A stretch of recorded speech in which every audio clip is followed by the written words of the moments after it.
আমতলী থানার অধীন এই ডুকলি ব্লকের এই এলাকা সূর্যমণি বিধানসভা কেন্দ্র, এটা যেন ক্রমশ একটা অপরাধের একটা নগরী হয়ে দাঁড়িয়েছে।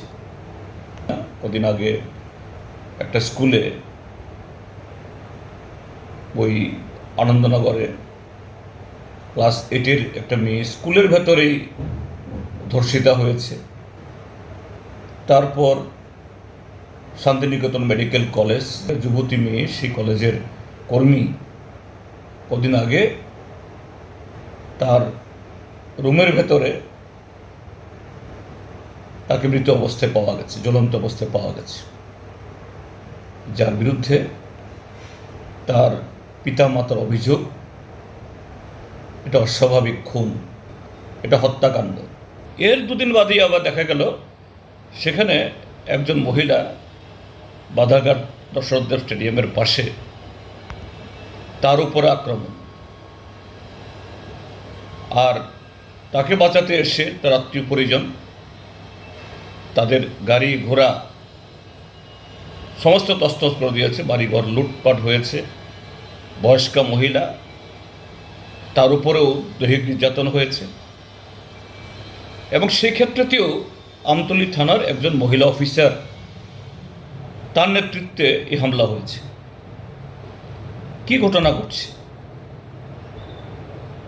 এটা তো যে ত্রিপুরাজ্যের মধ্যে আইনের শাসন যে নেই, আর সে আইনের শাসনকে সম্পূর্ণ বৃদ্ধাঙ্গুষ্ঠ দেখানোর জন্য পুলিশের একটা ছোট্ট অংশ। আর দুর্ভাগ্যজনক হলো এই আমতলী থানা বারবারই এই সমগ্র ত্রিপুরা রক্ষা দপ্তরকে, পুলিশ ডিপার্টমেন্টকে কলঙ্কিত করছে। আর সেই জায়গাতে যে জনপ্রতিনিধি, যিনি একটা সম্মানিত পদে আছেন, তিনি এই জায়গায় নিরপেক্ষভাবে এবং এই সমস্ত ঘটনা যাতে না ঘটতে পারে এই ক্ষেত্রে ভূমিকা নেওয়ার পরিবর্তে সেখানে উল্টো মানুষকে নানা রকমভাবে বাধ্য করাচ্ছেন নিজেদের ইচ্ছার বিরুদ্ধে তার বক্তব্যকে মান্যতা দেওয়ার জন্য, সেখানে শো অফ করতে, অর্থাৎ সেরকম প্রদর্শন করতে। এটাই হলো এই জাতীয় অপরাধের মূল কারণ। যাই হোক, আমি দেখেছি আজকে বিকালবেলা এই খুনি গ্রেপ্তার হয়েছে, তার বিচারও হবে। কিন্তু এও বলবো যে খুন করেছে সে নিশ্চয় অপরাধী, তার শাস্তি হোক।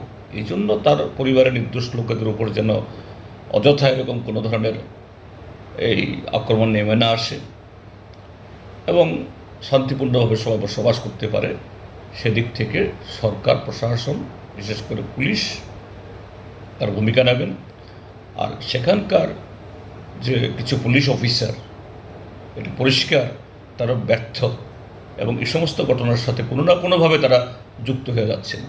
তাদেরকে এখান থেকে সরিয়ে দিয়ে ভালো পুলিশ অফিসার, ফ্রেশ, এবং সেখানকার জনপ্রতিনিধি তিনিও যেন সেরকমভাবে ওনার এলাকা, এই এলাকা যদি ক্ষতিগ্রস্ত হয়, ওনারই ক্ষতিগ্রস্ত হবে, ওনার সুনাম নষ্ট হবে, তিনি এক্ষেত্রে সচেষ্ট হবেন, এটা আমি আশা করছি।